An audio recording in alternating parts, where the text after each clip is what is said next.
Not too long ago, I decided to rewatch the early 2000s TV show that changed television forever,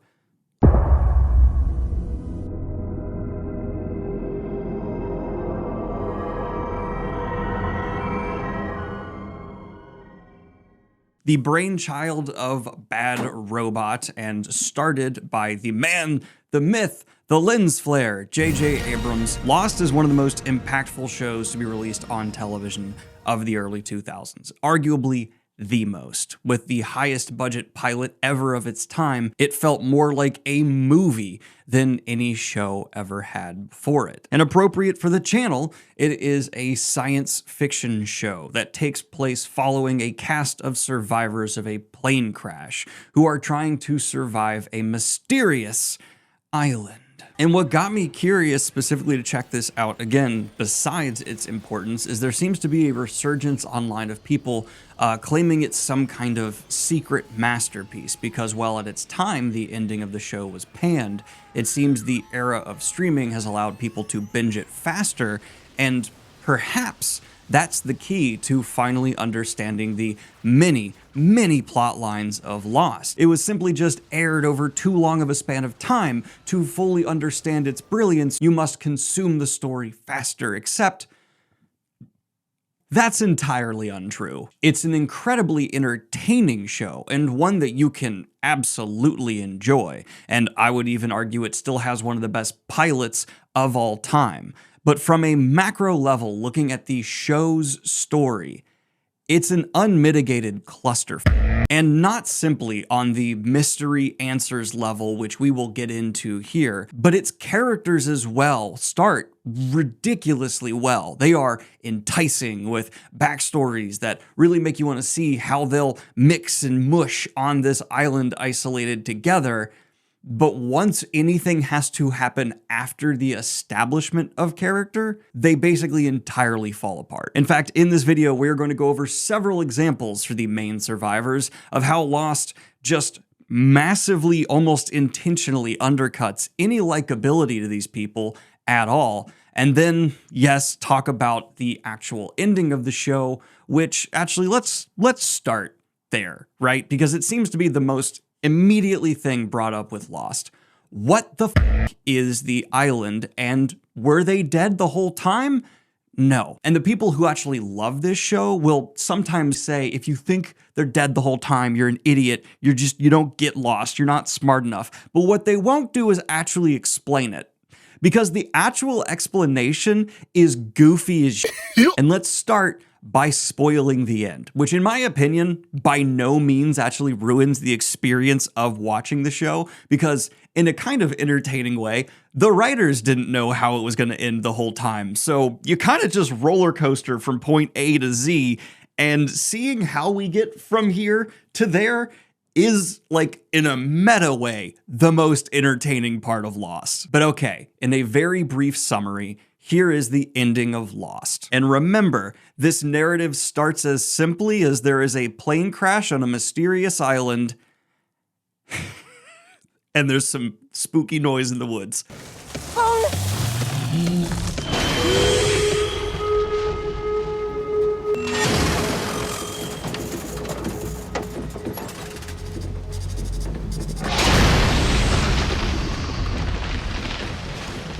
But at the end, before I start criticizing Lost a whole lot, I want to reiterate, this show is entertaining. And if you just kind of go into it from an episode to episode viewing standpoint, a lot of it does hold up pretty solidly. Mainly because the main cast are, in general, fantastic actors. Even when they are given hot mush that they clearly don't even know how it relates to, like, the wider story or how this mystery is actually going to be resolved, they are giving it their everything. And even later on in this video, when I start talking about how Jack is just a raging maniac, the delivery of it from Matthew Fox is good. And even this ending is better than I think a lot of people give it credit for. The problem is, this ending is the best of a very bad situation. But before we get into that, let's go ahead and explain the actual answers and ending of Lost. They are not dead the whole time, at least not in the original timeline. Let's make that very clear. This is where it gets even more confusing. And it's obvious that many people think this who aren't paying super close attention, because in the end credits of Lost, for some reason on an editing level, they decide to show the original crash wreckage all empty, which clearly implies from a narrative level, oh, they've been dead the whole time because here's the original crash and it's empty. But no, this is just something that was put in the edit that actually contradicts the ending they are then giving you. It's a criticism of the show, but not the writing. It feels like a studio thing to me. The actual answers are presented through 3 different converging worlds. Okay, we have the original timeline, the present that most of the show takes place during, how everyone ended up here, and how all of the mysteries start building. But eventually, our cast travels back in time, and they are joining the Dharma Initiative and trying to prevent all of this from happening in the first place. And this ends up involving a nuclear bomb being set off and a whole bunch of stuff around the Dharma Initiative just making no sense in hindsight. We'll get into that later.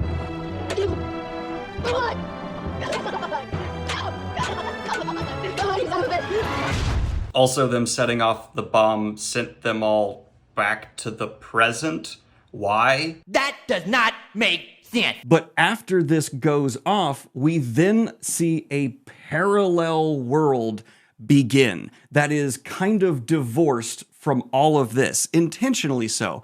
Jack suddenly has a teenage boy. Sawyer's a cop with Miles, who I guess can't talk to dead people anymore. Yeah, we're going full fantasy here. This is a disguised fantasy epic that tried to present itself as science fiction for a long time. But this parallel world is kind of about the survivors of Flight 815 who do not remember, of course, anything on the island, because in this world the plane landed just fine, though that doesn't really explain Sawyer suddenly being a cop, but whatever. And they just need to come to terms with themselves because they essentially are in a form of purgatory that Jacob made for them. And importantly, not everyone died at the same time here. Yes, they are all dead once they are in this parallel world, but it's their spirits like finding rest from all the shit that happened here. So in one specific sense, they were dead the whole time, but not actually. She said we were leaving. Not leaving, no. Moving on. We know this for sure because eventually Kate says, I missed you to Jack, because while he died sacrificing himself on the island at the magic pool, she then managed to get off and live a normal life for decades in the original present. If that's confusing, we'll explain more. What's the magic pool? Let's get into the magic pool. This is vaguely told to us to be the heart of life and creation and must be protected. There are protectors on the island. A pair of brothers, Jacob and his brother, who we will be referring to as the Man in Black. Jacob is responsible for the crash landing on the island and has selected a number of the survivors as potential replacements. They are represented by the special numbers that haunt Hurley. But he needs these replacements in case his brother, the Man in Black, ever succeeds in killing him, because the Man in Black is desperate to escape the island and represents evil, while the heart of the island is purity and good in life. Do you have any idea how badly I want to kill you? Yes?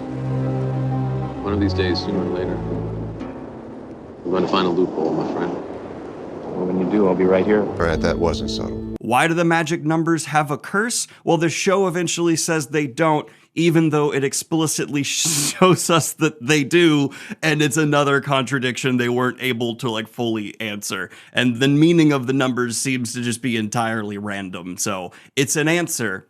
It's just not a satisfactory one, in my opinion, allegedly. So basically we're left to assume that Jacob was just screwing with Hurley to make him end up on the island, and also had this other guy committed to repeat the numbers in front of Hurley, and none of this explains why throughout all of time, as we see in the past, the numbers have been repeating.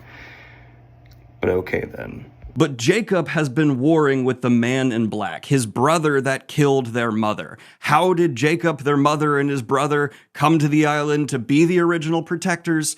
Fuck you for asking. The man in black, or his brother, did eventually become the smoke monster after Jacob threw him into the magic pool. And this is why the entire show took place in the way that it did. What about all of these unanswered things? That's nonsense. And that's where my criticisms of the show really come in. Yes, they managed to make an ending, but does it satisfy all that came before it? No. And there is a defense you can mount for Lost that is possibly the strongest possible. And that is that it's supposed to just not feel real. It's supposed to be alien, David Lynchian, Twin Peaks.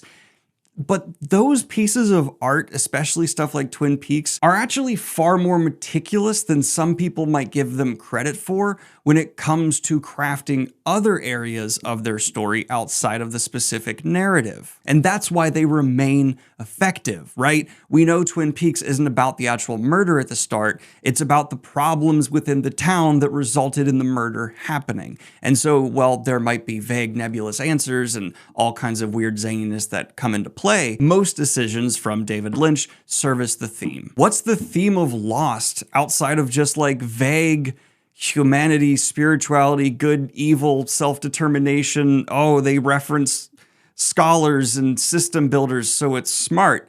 No, it's not. It's vague. It just all ends up being things that happen. And you can describe so much of Lost as just then things happened. And that before I actually get into characters, I want to talk about how this affects relationships, because outside of the obvious Jack, Kate, Sawyer annoyance we will get into, the actual consistency of relationships in Lost from like the season to season level just makes absolutely no sense. I lost track of the amount of times Ben just should have been shot by somebody, and then he survives being shot twice because this actor's really great and kind of a fan favorite, got a big reaction we must keep around. Like, it feels like that. So much of this show just feels like, oh, people showed interest in that, so write that direction. And this dedication to just constantly raising stakes or introducing mysteries as a narrative device results in probably my biggest question for the show as a whole. Why is everyone so fucking hostile all of the time? And I am not just talking about Screaming Jack.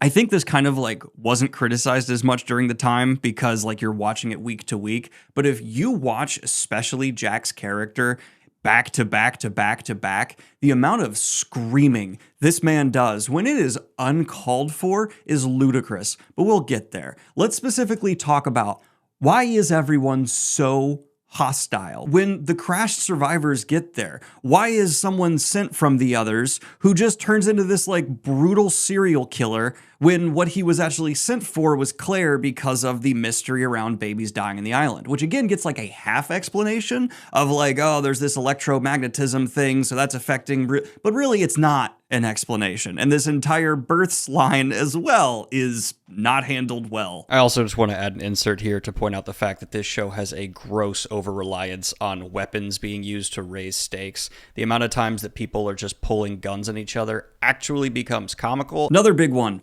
What's the cabin? Why? Why the cabin? Why any of this? Apparently, Ben didn't even think it was going to work, and then it surprised him by working?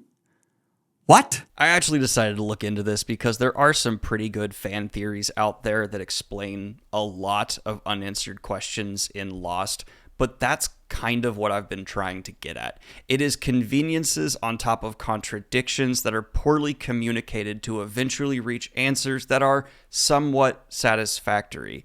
Communication in a story is a vital part of storytelling. And there's an angle I want to like extend an olive branch to fans with, where the editing of Lost is a effective. And there are so many sequences that genuinely do feel like they should really pull emotion from you because they are put together by some of the best in the business at the time on the production level. And I think this quality is part of the reason that so many people are willing to reach so far to claim that like Lost is answered. And you'll find people on Reddit saying, oh, it's because you watched it while you were scrolling your phone. I took notes. Even the experiments from the Dharma Initiative that are weirdly like Fallout dystopian end up not really making much sense at all with what they're discovering on the island. For example, instead of just having this button be pressed and it's like something that's handled in a responsible scientific manner, it instead becomes this intense psychological, oh, you must press the button you don't know anything about and this footage is lying to you and oh, it's observations on observations. Why? Because the subjects are unwilling participants, security personnel should always be present during these sessions. The purpose of these interrogations is to better understand the hostiles' way of life, their origins, and particularly their worship of an island deity they refer to as Jacob. The dreamlike quality of the film, combined with the cutting-edge pharmaceuticals, will create an amnesia of sorts. This isn't Lost's greatest crime. I mean, it would be boring. It would be a fringe length style video for me here on the channel to go through and talk about everything that is just brought up and dismissed. So instead, I'm just going to summarize a lot of these complaints in one simple statement. It's really frustrating to engage with this show on a fundamental level because it begs you to ask questions constantly. Why is this happening? Who did this? Is this an answer? But if you ask any of the wrong questions, it turns into a house of cards. And that's why I can't find satisfaction. You have to meticulously only question what it wants you to question and nothing else. But the bigger problem that this ends up affecting most of all throughout the watching experience of Lost is the characters, who I maintain start strong as hell. In season 1 especially, I fell in love with Sawyer, Sayid, Jack, Kate, Charlie, Claire, Michael, Walt. All of them are just fantastic in terms of their introductions, how their background and ending up on that plane is presented to us, and their immediate interactions with each other. It is enticing from go. Problem is, it then slams off the tracks. Because I'm going to give you examples of how characters have starts that end up just screwing up everything that comes afterward because they needed to do entire left turns into who they are as a person. I'm going to show you how the resolutions for many characters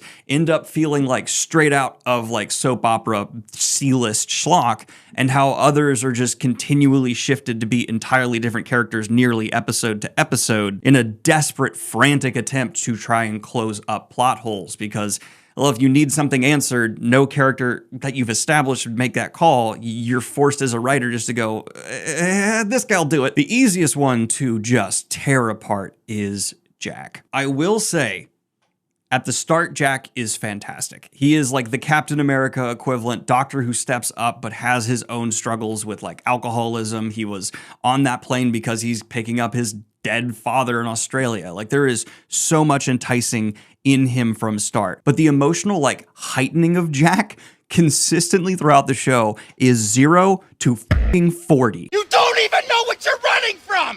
What about the surgery? Just do it! Back away from the table! How did they get you to ask me? What did they offer you? Nothing. Then what are you doing here? You think I trust you, that I'm gonna just do the surgery and hope that you let me go? Jack. Go! Jack! Why do you find it so easy? Don't tell me what to do. Do you remember it? Nothing is going to happen! Tell me where my friends are! Where's Kate? Kate, damn it, why? And to the show's credit, he's consistently kind of an abusive, horrible person. There is even a flashback with him that is, without question, the worst episode in the entire show. And if you're a fan of this at all, you know what I'm going to talk about. It's the episode that establishes Jack is an abuser of women if they won't do what he says when he wants them to violate their culture. Why not? You are an outsider. So you can sleep with me. I'm not allowed. that is objectively true based off his actions in this flashback. Because Jack goes to Thailand, where he meets a young woman who is a tattoo artist, and apparently there is some cultural significance around the tattooing she does, and she's unwilling to do it to Jack. Except, because she's been keeping this from him, Jack ends up throwing her against a wall and threatening her into giving him a tattoo because he wants to know what she would tattoo on him because of the cultural significance and how it reflects you as a person. Jack, what the f? Because if the show needs drama, it needs someone to lose their shit, it's going to pick Jack. Here's him just smashing shit because he didn't get the answers he wanted right away.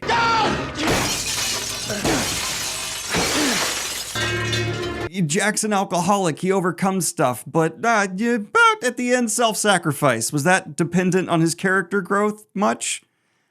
No, because the problem with his character at times is that he has to fix everything, and the growth he goes through is not feeling the need to fix everything and letting some stuff go. But f that, he sacrifices himself. He has to fix everything. Bye! Now, I will say there are a select few members of the survivors who, despite the craziness they obviously get swept up in and just the tide of the narrative, on a big picture, in my opinion, still end up landing feeling like a human being and not an out-of-control rage machine. Hugo is just lovely. Despite suffering from some of the biggest plot holes in his entire storyline, seeing his struggles with mental health, the happy life he ends up having versus the one that he could have had, and connection to the island actually kind of being more understandable than most, despite it being based off something that's unanswered, you can follow the story of Hugo and just love it. Jin and Sun have the best relationship of the entire show. Yes, there is some stuff with Jin early on that I still do not know if I forgive him for doing, and he's kind of a dick, but at the same time, the chemistry between the actors and the resolution especially, it's the most successful heartstring pulling, oh god, that Lost manages to pull off, full stop. But then you compare that with stuff like Saeed, who is a torturer. He is, for serving the military, the Republican Guard, a torturer. Someone who has an incredibly troubled past, and they end up making into like Lost's Jason Bourne for no good reason.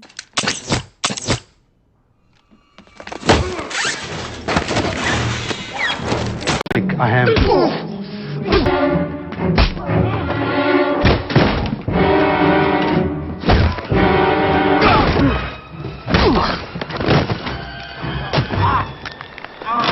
Saeed, despite being the person who, when he travels back in time, shoots Ben Linus as a boy in the chest, also ends up being Ben's personal killer because, all right, yeah, why not? I mean, those two things end up kind of being related, but the journey that they take Saeed on as this like spy going after Widmore, working for Ben, it's insane. And it takes someone who struggles with like the ramifications and darkness of his past and kind of diminishes a lot of the emotional growth we see Saeed go through, to the point where at the end of the show, he is actually having his emotions drained from him and being presented to us as a killing machine.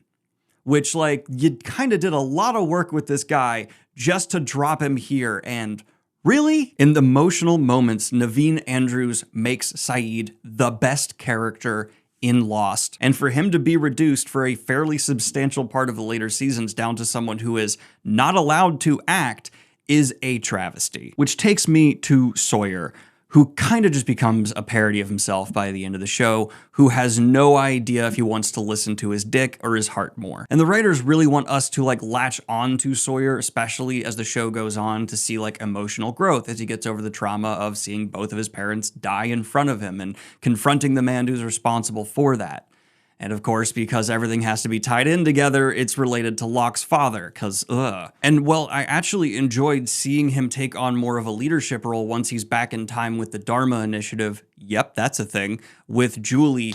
It's all undercut by, again, reintroducing and forcing this Kate, Jack, Sawyer love triangle that is so tired by the ending of season 2. By the ending of the show, drives like nearly all the major dramatic elements to Kate's character and becomes flat out insufferable. I feel so bad for Evangeline Lilly getting trapped in this character for 6 seasons because she really does just bounce between Jack to Sawyer to Jack to Sawyer to Jack to Sawyer, and it's the driving drama for a majority of her character. And it's not even consistent. Sometimes she's mad at Jack, goes to hang out with Sawyer, back next to Jack in a couple of days, and their conflict's just not addressed.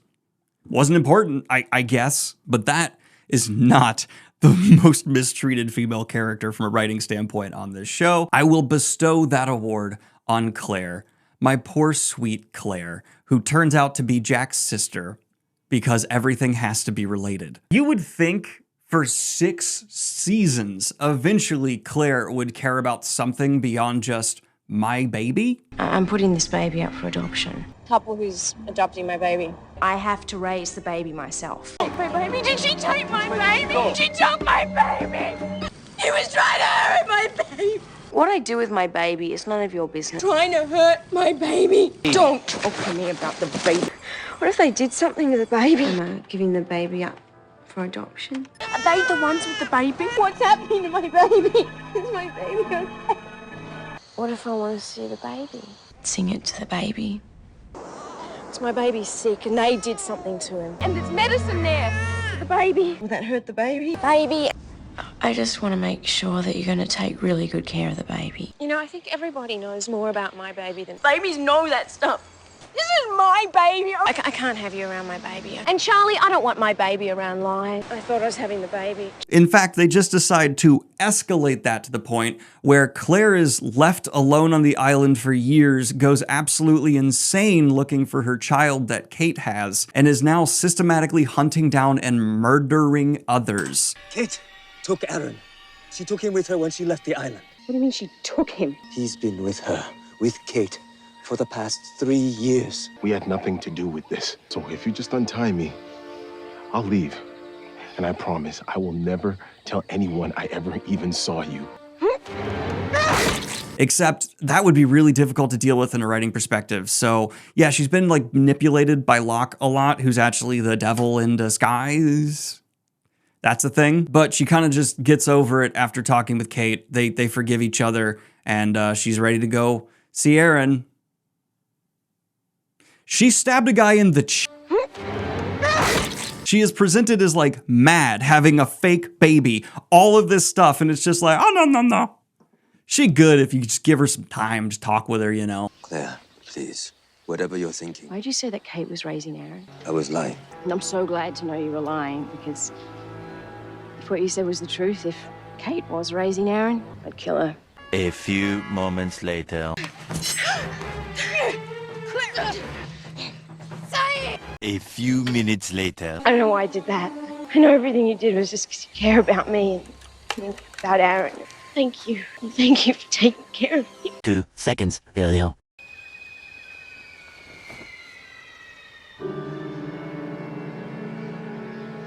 Emily Raven, you did so much work saying my baby in all the different ways a person could. And I want to take my hat off to you because it is a good performance for one of the most one-note characters.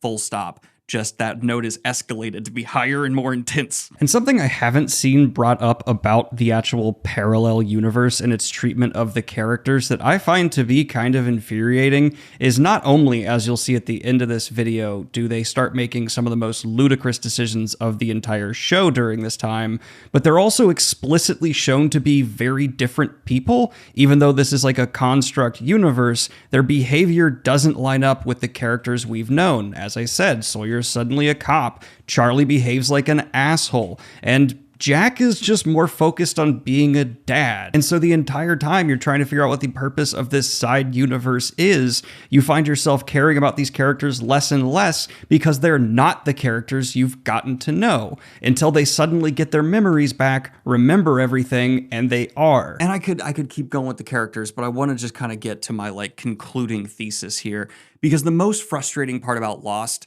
is you see the potential. And I think that's why a lot of fans still do love the show. There is an incredible amount of potential in a story like this. Or she's not. You don't even speak Let French. her listen. Shut up, man! Where's the battery? The battery.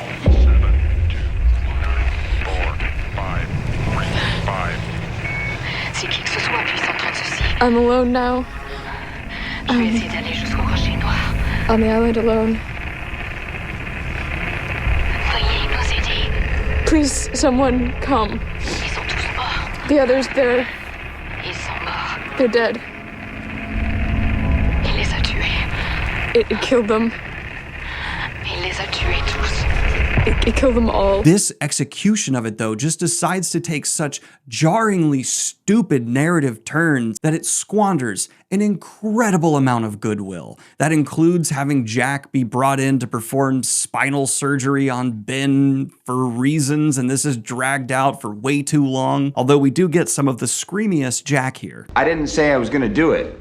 I just wanted you to understand how you're gonna die. Having Locke just kind of lose a lot of purpose and development from his character because, oh, now he's the evil brother here to scheme for this ancient rivalry to come through that we've seen all the way since the weird island Colossus of Rhodes fell. Sawyer just ends up also following Locke around and being like loyal to him for no good reason for a long time. So often I found myself just wondering why our character on side of conflict they are. Why? No sense, no reason. They just split and went direction. What can I say about Locke? Locke. Wow. There could be a whole other video about the mess that is Locke's character. Performed exquisitely, but like describing the fact that this guy who was in a wheelchair is taken over by the devil, evil brother representation after his dead body is brought back to the island for him to inhabit, but actually he's not in his physical body. He just for some reason needed the body to be there to become Locke. And so for the whole last like huge section where we're having a whole bunch more people wander in strange factions that don't make a whole lot of sense from point A to B on the island for extended periods of time, the Locke that are actually it's y'all. God damn it. And if there was one moment I could choose to kind of like perfectly distill what I'm talking about, it comes in one scene I want to show you where Jack wants to set off a nuclear bomb and it'll undo everything theoretically that these people have been through and also save a lot of lives. People die in Lost, and that's something I want to give it credit for. Despite everything I've said, there are consistently stakes in this story. From beginning to end, I'm watching Lost on the edge of my seat. I'm often at the same time going, but it's engaging and there's stuff to enjoy here. I just can't get over my problems with it. But this scene kind of perfectly exemplifies it. Here, watch now. You said that we needed to put things back the way they were supposed to be. What did you mean by that? If we can do what Faraday said, our plane never crashes. Flight 815 lands in Los Angeles, and everyone we lost since we got here, they'd all be alive. And what about us? And what about us? And what about us? Michael? And what about us? All the misery that we've been through, we just wipe it clean. Never happened. It was not all misery. And what about us? What the hell did you just say? They shoehorned in here an emotional beat for Kate, where she's pleading with Jack, not because she doesn't have faith it won't work, not in for like a whole lot of smart reasons that'll actually feel like cause of genuine conflict in the narrative, but instead because maybe we won't fall in love, though this love hasn't really been consistent. And I might love Sawyer, but like, you know, maybe this is good, what we've all been through. You know how like people died a lot. People died a lot, Kate. So much of this show can just be labeled bullshit to engage you, keep mystery going, leave you questioning. And it's not an actual thought through satisfactory narrative. I usually say the opposite of this, but in my opinion, the way to fix Lost is to drastically reduce its episode count. Normally, I like the era of television. We got 20 plus episodes a season sometimes, but here, Lost needed to be tighter. And I think there is a version of this show that exists if you aggressively edit it down and cut out plot lines that are unresolved and various things. That is actually pretty good, but it's no more than 20-some episodes total. This is one of the rare instances where if you're going to introduce a mystery island with a group of survivors, you need more than a flashy pilot. You need to actually put in the effort to write a show that has a mystery introduced, genuine suspense toward answers, conclusion, done. It should have been no more than 24 episodes total. Whew, so that was a negative sounding review, and every now and then as a YouTuber, you kind of get some post-edit clarity, phrasing. And I want to just say at this point, I did enjoy watching Lost, and there are two different ways to try and evaluate something. Was it entertaining? And was it like solid on a writing level? Was it great? Was it meticulously planned through? And despite what I said at one point in this video, there are writers out there who maintain that it was like planned through beginning to end, while there are others who say like, yeah, there was like ideas and payoff that we had set up from beginning to end, but a whole lot of the middle, we had no idea. And that's where I tend to believe. There are certainly certain ideas and images set up in episode 1 that are paid off in the end, and that's undeniably true. But that doesn't necessarily mean that all of the journey to get there is satisfactory and falls under the same umbrella of meticulously planned through. And that's where the contradictions come in and the elements that, for me, as someone who is a big fantasy reader, loves storytelling that kind of veers into the everything's solidly laid out and communicating, or also in the vague, open-ended side. Lost is awkwardly perched between the two. And the melodrama between the characters as well ate at the experience for me. Certainly could have been cut down. Character consistency plagues the show from beginning to end, but it's really well put together, and it's infinitely entertaining, especially if you're not taking notes like a jackass and just willing to accept some mildly hard to swallow answers along the way. I still think this is one of the most important shows in the history of television, and without it, I wouldn't have my personal favorite show from this era, Fringe. But to give more credit where credit is due, there are even entire climaxes and arcs that have sensational ends within Lost, and I should have done a better job of pointing that out in this review.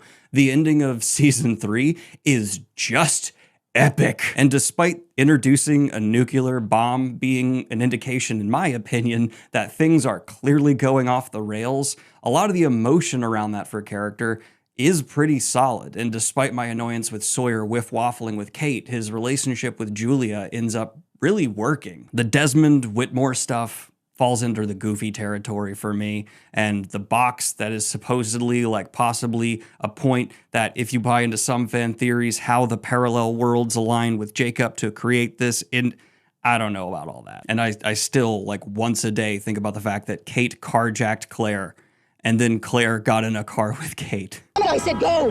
Okay. Please just let me out of here. Be quiet!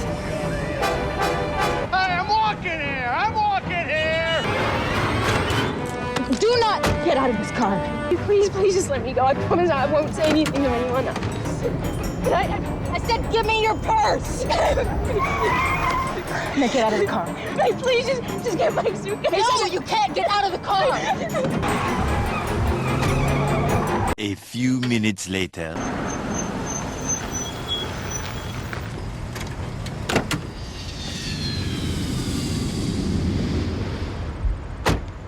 Where were you going before I got in the cab? Where were you going? Why, so you can hijack them too? Couple who's adopting my baby. They were meant to meet me at the airport, but I guess they got their days mixed up or something. Brentwood's not far. Get in. Seriously? Do you want a ride or not? Are you out of your mind? Like, from a human perspective, the characterization is wild. But hey, at least it's consistent in its messiness. And if you are willing to just embrace that side of Lost, you're going to end up loving it a whole lot more than me. So for me, at the end of the day, I am feeling like giving Lost a 6 out of 10, largely because many of its methods of storytelling irked me specifically, and this is my own subjective experience review, but I am sure you are going to see a ton of people in those comments down below claiming that that scene with Kate and Jack that I pointed out wasn't actually about Kate not wanting the nuke to go off, but instead about just her mourning the relationship she is probably going to lose with Jack. I would counter that she has not had a consistent relationship with Jack, and the romantic chemistry between these two has just been on, off, but it's like different viewpoints, different willingness to accept things from a show, whereas I am a critic who is always saying, prove it to me, rather than like, oh, let's go on this journey. And man, was Lost influential in terms of the next book I am writing. Because yeah, despite everything I have about its execution, on a premise level, this show is genius, and it has inspired me and clearly so many creatives of the era post-Lost. I'll always prefer Twin Peaks, but that was a lot of fun. Like and subscribe if you have not already. Hit the Patreon if you want to support what I do here, and have a good one, y'all.